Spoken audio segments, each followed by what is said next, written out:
कहा, नाम हमारा रविंद्र राठौड़ और बाय प्रोफेशन मैं गवर्नमेंट कॉलेज में लेक्चरर है। वाइफ कीर्ति के साथ इसको हम पैशनेटली बिल्ड कर रहे हैं पार्ट टाइम में।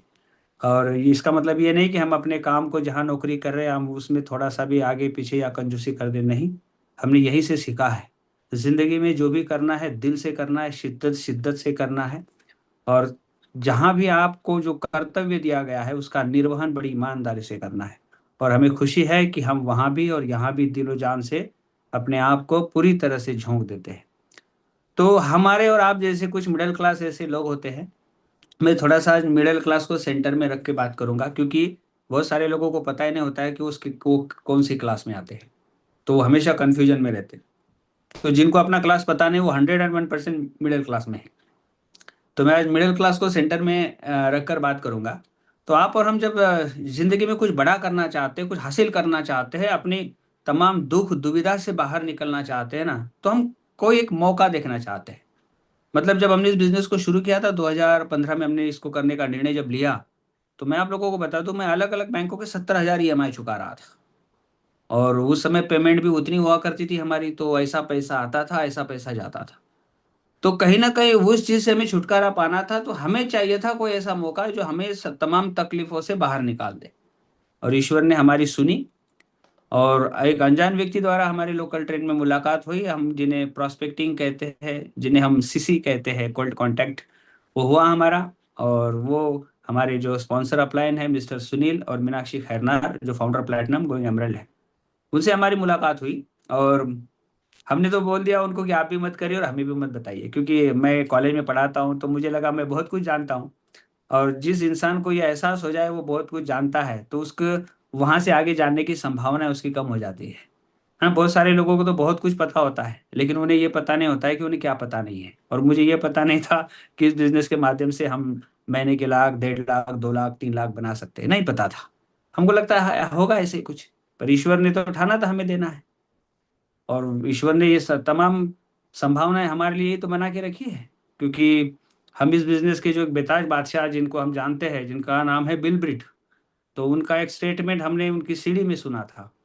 और वो लगभग 1983 मार्च का उनका कोई स्टेटमेंट है। 1983 यानी कि 43 ईयर्स पहले की बात है, मार्च का स्टेटमेंट है उनका, 43 ईयर्स पहले का, कि आपके बिजनेस में आकर डायमंड बनने वाले लोगों का जन्म होना अभी बाकी है। तो देखिए कि उनका कितना गहरा विश्वास था कि इस बिजनेस की नींव को कितने बेहतर ढंग से जानते थे, समझते थे। और वो उन्होंने ये कहा कि आपके बिजनेस में आकर डायमंड बनने वाले लोगों का जन्म होना अभी बाकी है। ये मार्च 1983 यानी 83 का उनका स्टेटमेंट है। और ठीक उनके स्टेटमेंट के 3-4 महीने बाद जून के 19 तारीख को हमारा जन्म होता है। तो हमने कहा भैया तो ये तो हमारे लिए स्टेटमेंट है, नहीं? तो आपके और हमारे बिजनेस में आकर जो डायमंड और क्राउन जाएंगे, अभी तो उनका जन्म होना बाकी है यार। ये लंबी रेस का काम है दोस्त। और विश्वास करिए, जो बड़ा कठिन है विश्वास करना, लेकिन आप जब समझना शुरू करते हो, सीखना शुरू करते हो, तो आपके अंदर विश्वास आता ही है। तो हम एक दोहरी जिंदगी जी रहे थे, कर्जे के मारे हम छटपटा रहे थे और लोगों के सामने हम लोग मुस्कुरा रहे थे ना। हर महीना ईएमआई आपकी इनकम को खाता है। और आपको मैं बता दूं, वो एक ऐसा कीड़ा होता है जो आपको बड़ा परेशान करता है। लेकिन छूटोगे कैसे आप उसके लिए? तो लीलाधर की एक कविता हमने हाल ही में पढ़ी, तो उनमें बढ़िया लाइन कही उन्होंने, एक जीवन है जग जाहिर। हम टिफिन बॉक्स लेते हैं, जॉब पे जाते हैं, जॉब से आते हैं, एक जीवन जग जाहिर, एक जीना चुपचाप, जो अंदर ही अंदर हम लोग घुटते रहते हैं। काश ये ईएमआई चला जाए, काश कुछ पेमेंट्स बढ़ जाए, काश काश कुछ अच्छा हो जाए, काश ये ले लूं, काश वो ले लूं। तो एक जीवन है जग जाहिर, एक जीना चुपचाप, दो दो प्रकार से जीना पड़ता है, एक जीवन कई बार। तो ये मिडिल क्लास की सबसे बड़ी दुविधा है कि वो कुछ बदलना तो चाहता है, पर उसके पास वो हिम्मत नहीं आती, वो विश्वास नहीं आता है। और हम ऐसे ही परिवार में छोटे से बड़े हुए, आसानी से विश्वास नहीं कर सकते ना अपने ऊपर, ना किसी बिजनेस अपॉर्चुनिटी के ऊपर। तो हम मौके की तलाश में थे। और ये जो हमको दोहरा जीवन कई बार जीना पड़ रहा था ना, इसे छुटकारा चाहिए था। और जब हम इस बिजनेस को साइन कर रहे थे, जब फॉर्म के ऊपर हम लोग साइन कर रहे थे, तब हमें नहीं पता था कि हमारी जिंदगी को बदलने वाला हीरा यहां से स्टार्ट होता है, यहां से शुरू होता है। लेकिन ईश्वर ने हमारे हिस्से में ये लिखा था और हमको ये करके दिखाना था। और तब हमें ये एहसास हुआ कि अगर हम बड़ा बनना चाहते हैं, लाइक बरगद का पेड़, बरगद का पेड़ आप सबको पता होगा जो काफी बड़ा होता है। तो हम अगर बरगद का पेड़ बनना चाहते हैं ना, तो हम गमले में नहीं रह सकते, क्योंकि हम गमले के अंदर बरगद का पेड़ नहीं बन सकते हैं। गमले से बाहर निकलना होगा। और वो जो नौकरी और वो जो कर्जा था, वो एक गमले की तरह मुझे सिकुड़ के रखा हुआ था। 1 तारीख को अगर पानी डालोगे उसमें तो कुछ 8-10 दिन के लिए मुस्कुराएगा, वापस से मुरझा जाएगा। तो गमले के अंदर हम बरगद का पेड़ नहीं बन सकते थे, वही घिसी पिटी जिंदगी थी। पर इस बिजनेस में आने के बाद जब हमने यहाँ की प्रोफाइल देखी, यहाँ पर सफल लोगों को हमने देखा, सुना, समझा, तो एक अंदर विश्वास आया कि तू भी कर सकता है, तू भी कर सकता है। पता है मिडिल क्लास की सबसे बड़ी त्रासदी क्या है? उन्हें ज्यादातर त्रासदियों के बारे में पता ही नहीं होता है कि ये त्रासदी है। मिडिल क्लास की सबसे बड़ी दुविधा क्या है कि उन्हें एहसास ही नहीं होता है कि जिस जीवन को जी रहे हैं उनमें जितनी त्रासदी है कि ये त्रासदी वाला हिस्सा है। वो कर्मों का लेखा जोखा या ईश्वर का आशीर्वाद मान के ऐसे जीवन को जी लेते हैं। अगर आप ऐसी स्थिति को एक्सेप्ट कर लेते हो ना, तो वहां से परिवर्तन या क्रांति की कोई संभावनाएं दूर दूर तक नजर नहीं आती है। लेकिन हर कदम, हर लम्हा, हर पल अगर आप ये चाहते हो कि हमारी जिंदगी में कुछ परिवर्तन आए, कुछ बदलाव आए, तो वहां से क्रांति होने की संभावनाएं बढ़ जाती हैं। और इस अवसर में हमको ये दिखा कि हमारे तमाम दुविधा, तमाम पीड़ा, तमाम दुख की जो मिटाने की ताकत हमें नजर आती है, वो इस बिजनेस में है। और हमने विश्वास किया और काम करना शुरू किया। आपको पता है, एक स्टोरी मैं आपको बताता हूं। स्टोरी लोगों को काफी अच्छी लगती है।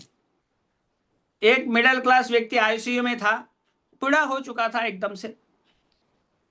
डॉक्टर ने कहा कि इनकी बचने की कोई संभावनाएं नहीं है, पूरी जिंदगी मेहनत करने के बाद उनका ये आखिरी वक्त था। ध्यान से सुनिएगा, स्टोरी बड़ी मजेदार है। तो वहां पर फिर यमदूत आए। यमदूत खड़े थे उनके अड़ोस पड़ोस में, देख रहे थे कि अब इनको लेके जाना है। और फिर वो मिडिल क्लास व्यक्ति की मृत्यु हो जाती है। अब यमदूत उसे लेके जाते हैं, तो अब यमदूत ये सोचते कि चलो इसको नर्क लेके जाए कि स्वर्ग लेके जाए। तो अब ये तो सारा हिसाब किताब चित्रगुप्त के पास है। तो यमदूत उस मिडिल क्लास व्यक्ति को उठा के लेके गए और फिर चले गए चित्रगुप्त के यहाँ। और चित्रगुप्त और यमराज बैठकर पहले हिसाब किताब जोड़ रहे थे। और यमदूत इस मिडिल क्लास व्यक्ति को लेके गए और यमराज ने यमदूत की तरफ देखा और बोला, अच्छा आप एक मिडिल क्लास व्यक्ति को लेके आए, जरा चित्रगुप्त देखना तो इसका हिसाब किताब लगाना, ये नर्क में जाएगा कि स्वर्ग में जाएगा।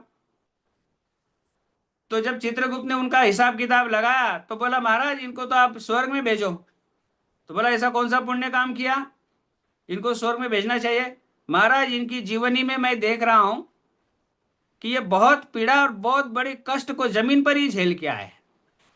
बोला, मैं समझा नहीं, विस्तार से बताओ। कि महाराज हम लोग नरक में अक्सर गरुड़ गरुड़ पुराण के हिसाब से सजाएं देते हैं। नहीं, गरुड़ पुराण के हिसाब से नरक में सजाएं देते हैं। ये उनसे मिलती जुलती बहुत सारी सजाएं नीचे ही भुगत के आए हैं। तो वापस से उनको कहाँ हम सजा दे सकते हैं? तो मुझे लगता है इनको सीधा नरक नरक में सीधा स्वर्ग में देना चाहिए जगह। बोलो चित्रगुप्त, घुमा फिरा के बात मत करो, सीधा सीधा बताओ क्या होता है। कि महाराज आपको पता है कुंभी पाकम? हाँ, बोला पता है।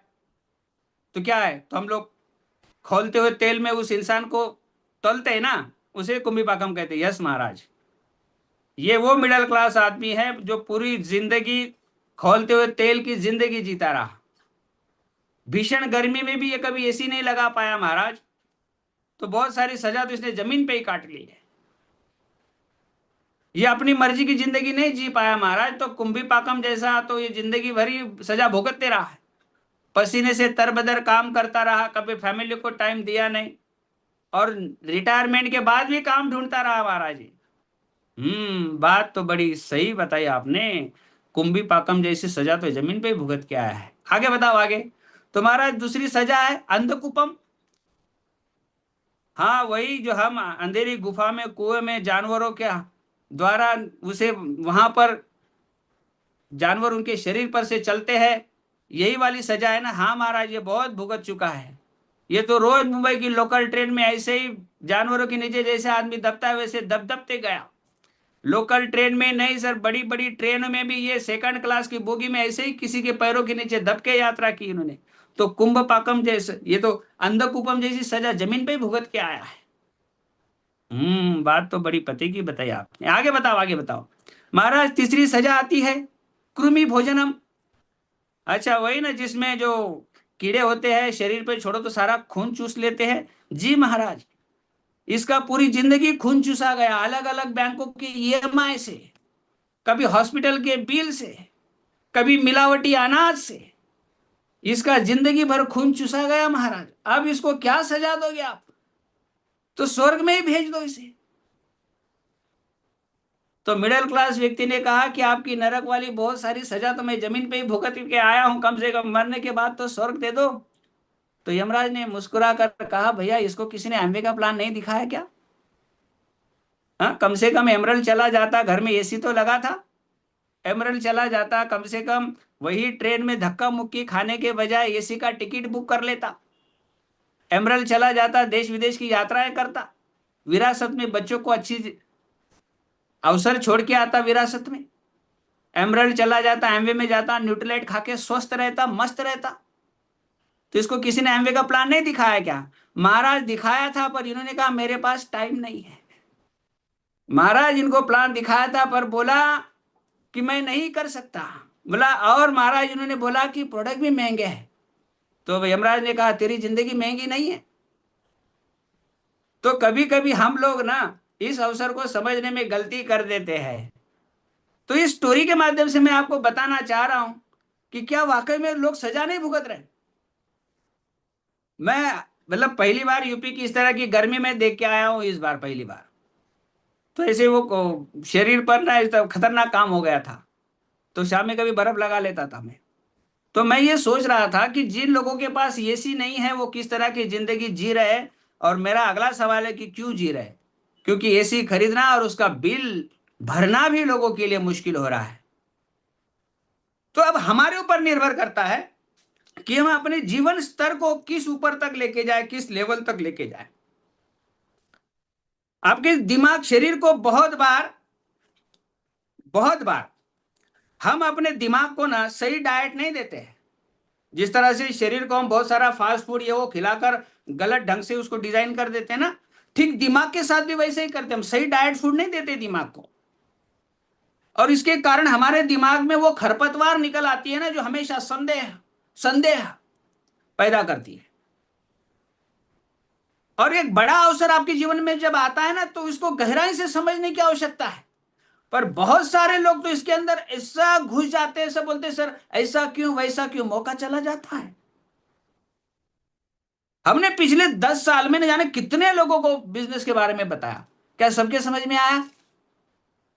लेकिन सवाल यह है कि क्यों नहीं आया। तो ये सभी के कर्मों का खेल है। ईश्वर हर एक इंसान को अपने अपने कर्मों के हिसाब से उनके जीवन में यात्रा करने का अवसर देता है। थैंक गॉड कि हमारे माँ बाप के और हमारे कुछ अच्छे पुण्य कर्म थे, जो हम इस अवसर को समझ पाए और इसके ऊपर हम लोग काम कर पाए। बच्चे को कहां पढ़ाना ये हम निर्णय नहीं लेते हैं। ये निर्णय लेता है हमारा इकोनॉमिकल स्टेटस। फैमिली के साथ हम कितना वक्त बिताए, सुबह से लेकर रात 12 बजे तक काम में लगे। कुछ लोग शॉप बंद नहीं कर पाते, नहीं एक दिन का नुकसान हो जाएगा हमारा, टाइम पे खाना नहीं खा पाते हैं। तो वही बात है कि क्यों जिए मालूम नहीं, क्यों मरे मालूम नहीं। वतन के लिए छोड़ो, लेकिन खुद की जिंदगी के लिए हमदर्दी नहीं लोगों के पास। लेकिन ये बिजनेस आपको एक ऐसा अवसर देता है जिसमें अगर आप डायमंड फाउंडर डायमंड चले जाते हो ना, तो आप जिस भी काम को कर रहे हो ना, तो आपके पास चॉइस हो जाता है कि अब इसको करना चाहिए कि नहीं करना चाहिए, क्योंकि जिंदगी जीने का अवसर हमें वहां से मिल जाता है।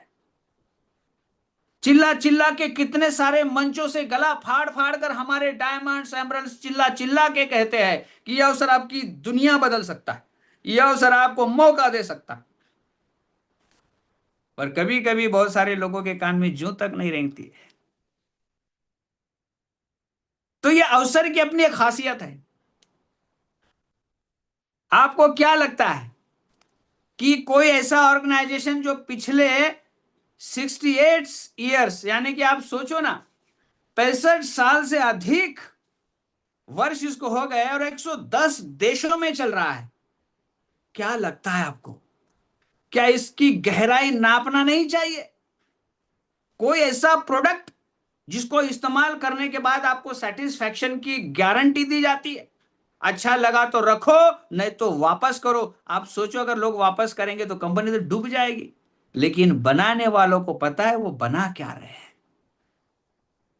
इस्तेमाल करने के बाद हमारा भरोसा 1000 गुना बढ़ जाता है, 1000 गुना। पर यह बात उसी के लिए है जो अपनी जिंदगी को बदलना चाहता है, जो जहां है वहां से आगे बढ़ना चाहता है, ये उसी के लिए है। नौकरी छोड़नी है नहीं। किसी ने कहा सर मेरी लिस्ट पर कॉल करोगे तो लोग मेरे ऊपर हंसेंगे, भाई बोलते हैं लोग ऐसा। तो हम कहते भैया इसमें कोई ऐसी एक या दो बुरी बात बताओ जिससे लोग हंसेंगे आपके ऊपर। आप पहले मार्केट से कोई प्रोडक्ट लेते थे, वो बंद करके आपने एमवे का प्रोडक्ट लेना शुरू किया, ये कोई क्राइम है? क्राइम है कोई? और आपको प्रोडक्ट अच्छा लगा तो रखना है, नहीं अच्छा लगा तो यूज करके वापस करना है। लेकिन वापस कोई करता नहीं, इस कदर प्रोडक्ट जबरदस्त है तो ये अच्छे प्रोडक्ट किसी को शेयर करो, तो कोई क्राइम है?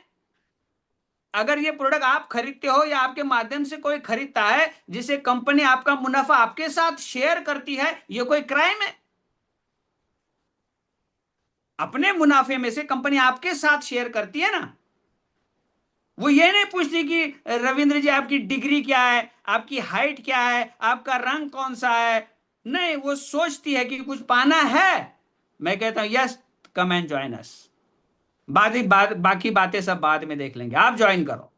आधार कार्ड पैन कार्ड रजिस्ट्रेशन करना है, बाहर कहीं से प्रोडक्ट ले रहे थे यहीं से यूज करना है, और यूज करते करते ट्रेन में, बस में, ऑटो रिक्शा में जहां गए, मुस्कुरा कर लोगों से पूछा भैया कौन से साबुन से नहाते हो? वो बोला ब्ला ब्ला। मैंने कहा पैसा आता है? बोला नहीं, मेरे पास एक परसोना साबुन है, झाग के साथ साथ अकाउंट में पैसा आता है। बोला समझा नहीं, संडे को मिलके बताता हूं। हो गया बिजनेस स्टार्ट।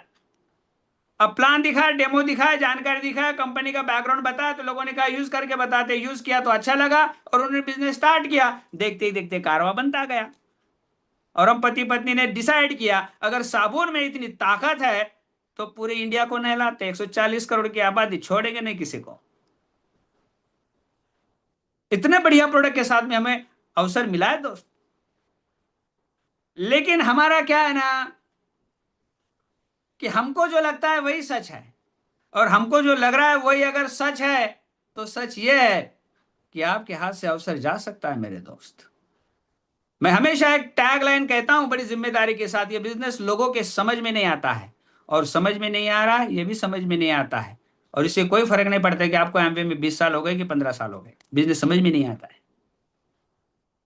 ये बड़ी कठिन लाइन है पर बड़ी सटीक है कि ये बिजनेस लोगों के समझ में नहीं आता है, और समझ में नहीं आ रहा है, ये भी समझ में नहीं आता है।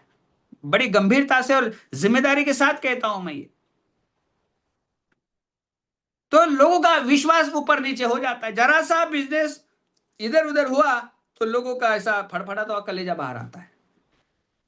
कुछ लोग मीटिंग में बुलाते हैं, भाई या आज की मीटिंग में बुलाए गए रविंद्र राठौड़ है, कॉलेज में पढ़ाते हैं, बढ़िया प्लान दिखाएंगे, आना आप। अब वो मीटिंग सुनने के बजाय उसको ढूंढ रहे होंगे, किधर है किधर है किधर है किधर है, वो नहीं मिला तो इसका कलेजा बाहर।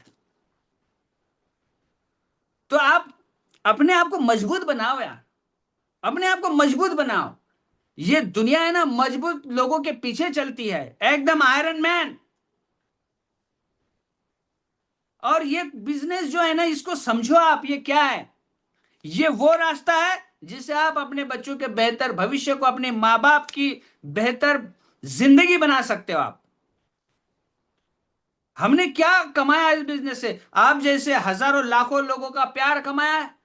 कोई जम्मू से कॉल आ जाता है, कोई बंगाल से कॉल, वेस्ट बंगाल से कॉल आ जाता है, कोई बंगलुरु कर्नाटक से कॉल आ जाता है, कोई राजस्थान से कॉल आ जाता है।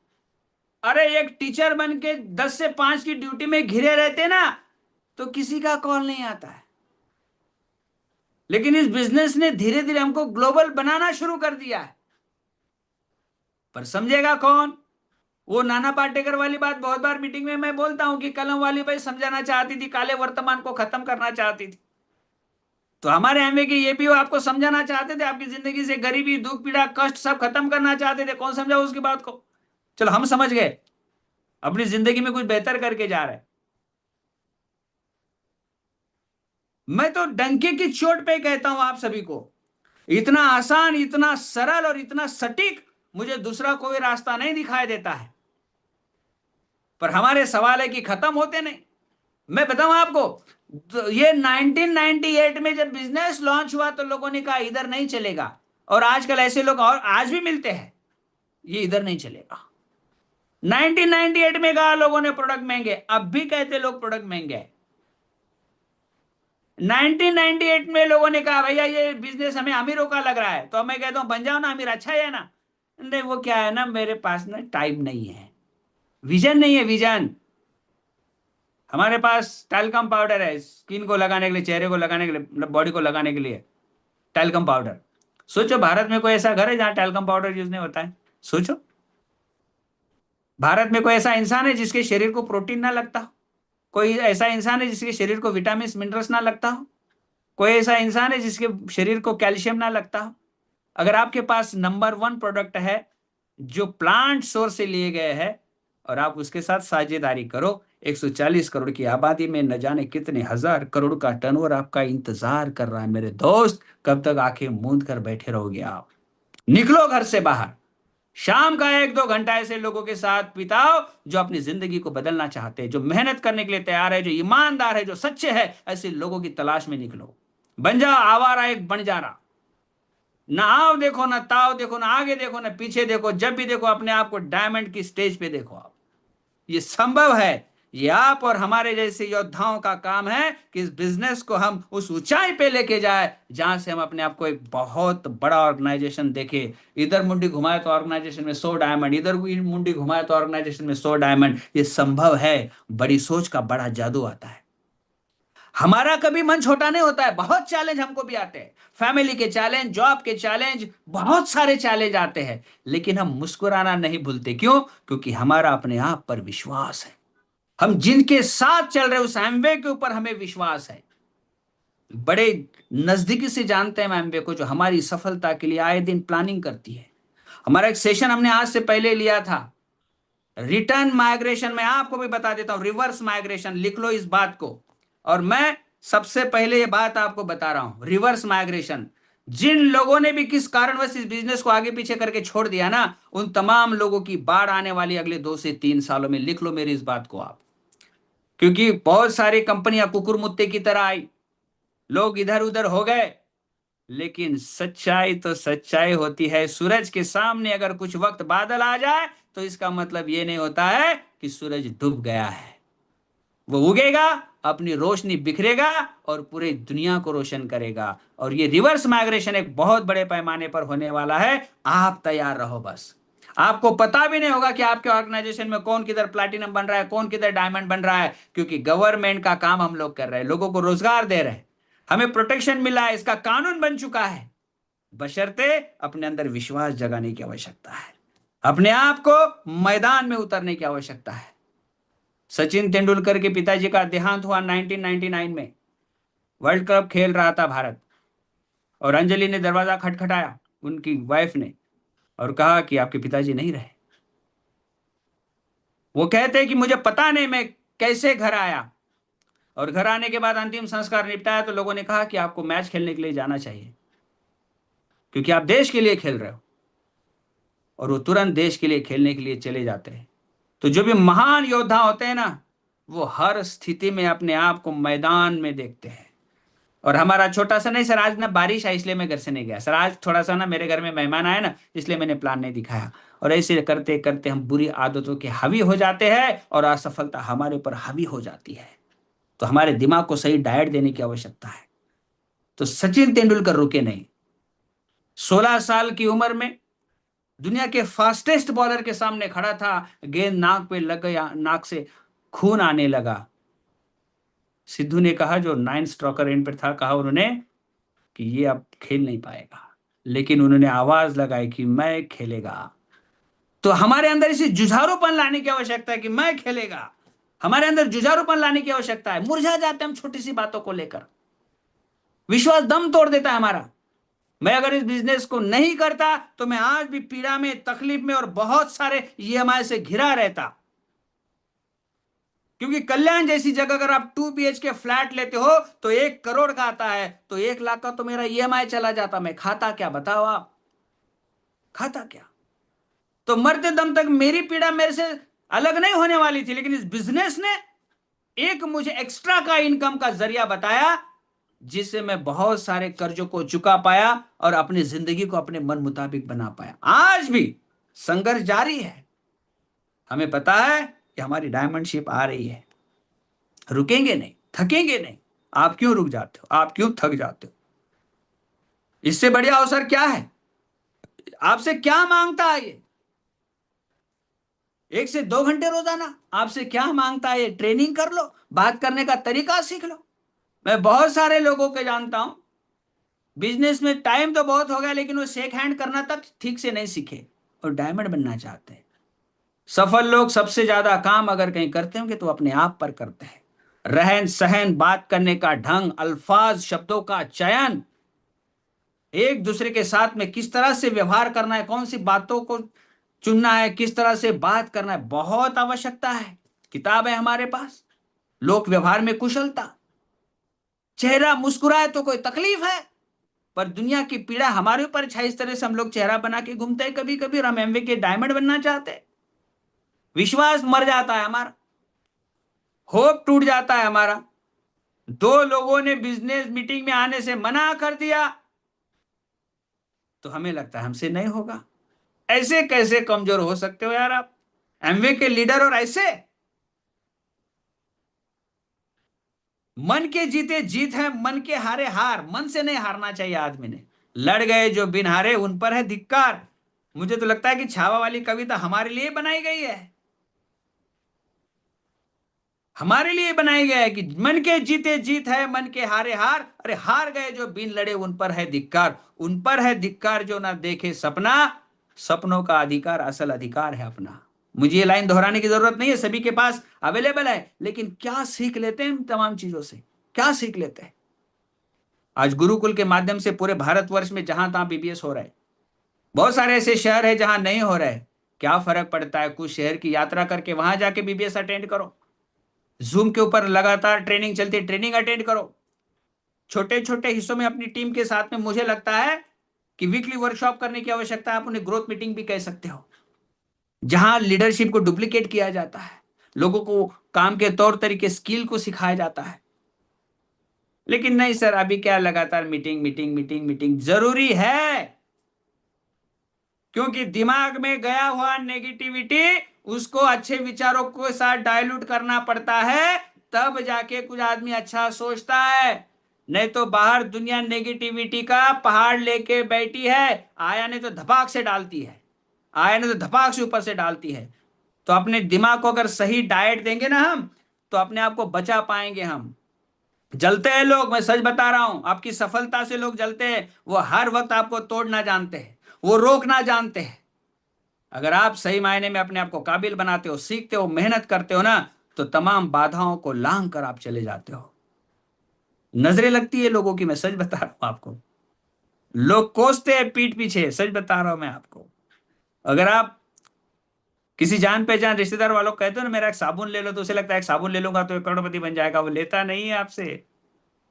बड़े खतरनाक लोगों से घिरे हुए हो आप, जो आपके सपनों को तोड़ देते हैं, विश्वास को तोड़ देते हैं, आपके बिजनेस को तोड़ने में कोई कसर नहीं छोड़ते हैं। अपने आप को प्रोटेक्ट करिए, पहचानिए उन लोगों को जो कौन आपको मदद कर रहा है, कौन आपकी सफलता में इंटरेस्ट ले रहा है, कौन आपको आगे लेके जा रहा है। उन तमाम लोगों को आगे लेकर निकलिए दोस्त। एक बेहतर जिंदगी बनाने में कोई कंजूसी मत करिए। मौके बार बार नहीं मिलते हैं, जो वक्त बीत रहा है वो वापस नहीं आएगा। यही सही वक्त है कुछ कर दिखाने का। हमें बड़ी खुशी है, अब जुलाई महीने में आप सब देखोगे, इसी महीने में फेस टू फेस होगा। ऐसे ऐसे चौंकाने वाले आप लोगों को न्यूज मिलने वाली है ना, तो आप वहीं पर सीट पर बैठे बैठे छलांग लगाओगे। ओ माय गॉड, ऐसा भी है, ऐसा भी है, ऐसा भी है। बहुत कुछ है। पिछले साल से हम ग्रोथ की दिशा में तेज रफ्तार आगे बढ़ रहे हैं। अब ये लगातार सिलसिला शुरू होगा, क्योंकि बाधाओं के बादल छट गए हैं मेरे दोस्त। अब तूफान गति से सफल होने का अवसर आ गया है। लेकिन सफल कौन बनेगा? जो मेहनत कर रहा है, जो फील्ड में जाके काम कर रहा है, जो अपनी टीम को विश्वास दे रहा है, जो दिन देख रहा है ना जो रात देख रहा है। वो सिर्फ अपने जज्बात और अपनी सफलता को देख रहा है। उन्हें दुनिया की कोई ताकत नहीं रोकेगी। निकाल कर फेंक दो जो विचार आपको रोकते हैं उन विचारों को। कभी कभी अपने आप से भी बेरहमी के साथ पेश आना पड़ता है, वरना हम भी अपने आप से इतना प्यार करते हैं तो सही बात नहीं कर पाते अपने आप से। नहीं, कल कर लेंगे, कल से पक्का करेंगे। अरे महीने के 100-200 पीवी नहीं करना चाहिए अच्छे लीडर ने? एक 500 पीवी का ऑर्गेनाइजेशन डेवलप नहीं करना चाहिए अच्छे लीडर ने? क्या कुछ लोगों को कस्टमर्स बनाकर, कुछ लोगों को बिजनेस पार्टनर बनाकर हर महीने का टारगेट नहीं लेना चाहिए? क्या 5 तारीख तक गोल सेटिंग नहीं करनी चाहिए कि इस महीने मेरा क्या मकसद है, इस महीने में क्या करना चाहता हूं? गोल सेटिंग नहीं, कहाँ जा रहा हूं पता नहीं, हो क्या रहा है पता नहीं, बिजनेस हुआ क्या पता नहीं, कब से कर रहे हो पता नहीं। ऐसा थोड़ी है। अरे इस बिजनेस ने तो क्राउन दिए है, फाउंडर क्राउन एम्बेसडर दिए है, न जाने कितने diamond, double diamond, triple diamond दिए हैं। तो आपके साथ क्यों नहीं हो सकता है? क्योंकि हम शायद कभी कभी उस तरह का काम नहीं करते जो हमें सफल बनाता है। तो मेरे सेशन से आप ना अपने गिरेबान में झांकने के लिए कुछ मैसेज लीजिए। बाहर कुछ नहीं है, जो है अपने अंदर ही है। इसलिए हमने एक सेशन लिया था आज से कुछ वक्त पहले कि protect your self from your self. आपके दिमाग में उत्पन्न होने वाले विचार कभी कभी दुश्मन से भी ज्यादा खतरनाक होते हैं आपके लिए। तो हमारे दिमाग में उत्पन्न होने वाले हर विचार पर विश्वास नहीं करना है, उन्हें भावनाओं पर, उन्हें सत्यता की कसौटी पर टटोलना है, और जो अच्छा है उसी को फॉलो करना है। क्योंकि बार बार आपको सचेत कराने के लिए कोई नहीं आएगा, बार बार आपको जगाने के लिए कोई नहीं आएगा। आपसे बेहतर आपका दोस्त और आपसे खतरनाक आपका कोई दुश्मन नहीं है। हम ही अपने आप को रोकते हैं, हम ही अपने आप को टोकते हैं, या फिर हम ही अपने आप को न्योछावर कर देते हैं। सारा खेल यहीं से शुरू होता है। इसको सही डाइट दीजिए आप। किताबों की संगत, मीटिंग्स की संगत, भरे पड़े हमारे पास में डेटा, जिसमें बड़े बड़े डायमंड्स, एमरल्ड्स की स्टोरीज भरी पड़ी, उनकी जीवन शैली, उनकी बातें जो हमें आगे बढ़ाने का हौसला बढ़ाती है। लेकिन हम सीखना बंद कर देते हैं, किताब पढ़ना बंद कर देते हैं, मीटिंग्स में आना बंद कर देते हैं। हमारी प्रायोरिटी यहां से वहां हो जाती है, और फिर कहते सर बिजनेस में थोड़ा समय हो गया पर कुछ हो नहीं रहा है। अरे आप करो और नहीं हो ही नहीं सकता है। आप कर नहीं रहे हो इसलिए हो नहीं रहा है। क्या फर्क पड़ता है? बादल छटते हैं। मैं कभी कभी अटल बिहारी वाजपेयी की वो बड़ी लाइन याद आती है कि अंधेरा छटेगा, सूरज निकलेगा और कमल खिलेगा। जब कुछ नहीं था, इतना आदम में विश्वास कहां से आता है कुछ लोगों में? ऐसा आदम में विश्वास हमें भी लाना चाहिए अपने अंदर कि अंधेरा छटेगा, सूरज निकलेगा और ये बंदा डायमंड बनेगा। अपने आप पर भी विश्वास दिखाना चाहिए, अपनी टीम पर विश्वास दिखाना चाहिए। मायूस रहना, मुरझाना, ये कहां की फितरत है एमवे लीडर की? एमवे लीडर तो लड़ना जानता है। आपने सुना डायमंड विजय प्रकाश जी ने क्या कहा? 5 प्रोडक्ट के साथ। मैं तो नमन करता हूं ऐसे लीडर्स को जहां उनको दिखाने के लिए कोई सिल्वर नहीं है। 5 प्रोडक्ट के साथ में ना कोई ऑफिस, ना कोई ट्रेनिंग, किसी को कॉल करो तो कॉन्टैक्ट लिस्ट पे कॉलिंग के लिए किसी के पास टेलीफोन नहीं, कॉन्टैक्ट नंबर नहीं, आज की तरह वहां पे इतना ट्रैवलिंग का कोई सुविधा नहीं, फिर भी लोग सफल बन गए। अरे करने वाले हर हाल में कर जाते हैं, और जिनको करना नहीं है वो उससे पहले बेमौत मर जाते हैं। नहीं भैया, हम तो ऐसी जिंदगी नहीं जिएंगे। अगर एक बार ठान लिया ना, अब पीछे मुड़ने का काम नहीं। एक बार हमने एमवे में फॉर्म भरा ना, किसको करना है करके, अब लौटने का हमारा कोई इरादा नहीं है। अब जब भी जाएंगे हर बार अपने सर पर एक नया ताज पाएंगे। लौटने वालों, मुड़ने वालों, घूमने वालों में से हम नहीं है। हम ना रुकेंगे कभी, हम ना थकेंगे कभी, हम ना मुड़ेंगे कभी। कर शपथ, कर शपथ, कर शपथ। अग्निपथ, क्या अग्निपथ है? मैं बताऊं आपको, इस बिजनेस में ज्यादा से ज्यादा क्या चैलेंज है? ज्यादा से ज्यादा चैलेंज क्या है? कोई आदमी आपको बोलता है आई एम नॉट इंटरेस्टेड, इससे ज्यादा क्या चैलेंज है बताओ आप? इससे ज्यादा क्या चैलेंज है? आपको यह देखना है कि डेली का रॉ मटेरियल कहां से लेके आना है। आपको देखना है कि प्रोटीन का रॉ मटेरियल कहां से लेके आना है। आपको यह देखना है कि कंज्यूमर वेलफेयर में जाके भाई किस तरह से केस लड़ना है। क्या देखना है आपको? कुछ नहीं। अच्छे साबुन से नहाओ, और जो हमारे साबुन से नहा सकता है उनसे दोस्ती बनाओ। वो बोला आई एम नॉट इंटरेस्टेड, तो नेक्स्ट। 140 करोड़ की आबादी में घिरे हुआ, ऐसा रोज आप लोगों का अंदर कुपम हो रहा है, ट्रेन में भीड़ नहीं, जगह नहीं मिल रही है, हर जगह अंदर कुपम हो रहा है, हर जगह लाइन लगी, इतने लोगों से घिरे हुआ। अच्छे लोगों से घिरे होना और अच्छे विचारों से घिरे होना आपकी सफलता के लिए बहुत जरूरी है। हम और आप मिलकर एक बहुत मिसाल कायम कर सकते हैं। आज से 100 साल बाद जब एमवे का इतिहास कोई पीछे मुड़कर देखे ना, तो वो ये कहना चाहिए कि कोरोना के बाद के जो लीडर्स ने हमें बनाया ना, जो तहलका मचाया ना, वो आज तक हमने नहीं देखा। क्योंकि बहुत इधर उधर हुआ, बहुत चैलेंजेस आए, लोगों में विश्वास देने के लिए हमारे पास शायद कोई अवसर नहीं था। लेकिन अब वक्त बदल चुका है। अब हमारी फितरत, हमारी सोच, हमारी आदत बदलने की आवश्यकता है, क्योंकि परिवर्तन ही संसार का नियम है। मुझे पता है जितने भी लोग मुझे सुन रहे हैं ना, वो विश्वास से भरे हैं।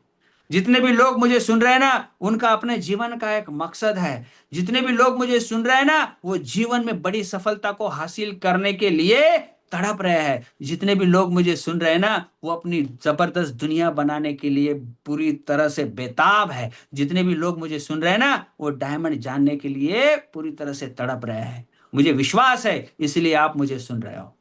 मुझे विश्वास है, इसलिए आज इस सेशन को आप दिल से देख रहे हो। और आज के इस सेशन के बाद आपके कोई नाटक नहीं होने चाहिए, कोई बहाने नहीं होने चाहिए, बल्कि आपको इस सेशन के बाद एक होप और एक विश्वास के साथ कदम बढ़ाना चाहिए। और आने वाला साल, जो आने वाले सितंबर से शुरू होगा, वो आपके लिए होना चाहिए, आपकी नई पिन के लिए होनी चाहिए, प्लैटिनम, फाउंडर प्लैटिनम, एमरल्ड और डायमंडशिप के लिए। पूरी ताकत लगाओ, पूरी मेहनत करो, फिर भी सफलता ना मिले तो ईश्वर से धन्यवाद कहो, मैं अगले जंग के लिए तैयार हूं, मैं अगले साल के लिए तैयार हूं। कैलेंडर के पन्ने बदलेंगे, आपकी सोच बदलेगी और धीरे धीरे आपकी दुनिया बदलेगी। लेकिन दुनिया उसी की बदलती है जो बदलना चाहता है, जो अपने आप को फील्ड में खपा देता है। बाधाएं हमें कम नहीं है दोस्त। जहां नौकरी करते वहां से हमारा घर एक साइड से 3 घंटे की दूरी पर है। यहां से अगर कहीं भी मीटिंग के लिए जाना चाहे, तो जहां जहां हमारा बिजनेस है, कोई 3 घंटे की दूरी पर, कोई 4 घंटे की दूरी पर, तो कोई 25-25 घंटे की दूरी पर है। लेकिन हमारा हौसला परस्त नहीं होता है। हम ये कहते कि चलो सफलता की राह में ये एक और चैलेंज सही। क्योंकि डायमंडशिप की जब बड़ी सीढ़ी बनेगी, जब डायमंडशिप का बड़ा सेमिनार होगा, तो हम तमाम लोगों को होप देने के लिए हमारी स्टोरी में भी तो जान होनी चाहिए। तो हर बाधा को, हर चैलेंजेस को हम अवसर मान कर लेते हैं। तो आपको भी रुकना नहीं है, आपको भी थकना नहीं है, पीछे मुड़ के देखना नहीं है। बातें तो वैसे बहुत सारी मुझे करनी थी, लेकिन समय का तकाजा यह है कि अब मुझे रुक जाना चाहिए। आप सबसे बात करके, आप तमाम योद्धाओं से बात करके मुझे बहुत अच्छा लगा। और मैं सैल्यूट करता हूं तमाम योद्धाओं को जो शुरू से लेकर अब तक इस सेशन का, इस मीटिंग का हिस्सा बने हैं। ओके, आप सबसे बात करके मुझे बहुत बहुत अच्छा लगा। Thank you, thank you, thank you so much. और मैं यहीं पर मेरी वाणी को विराम देता हूं। Okay, thank you.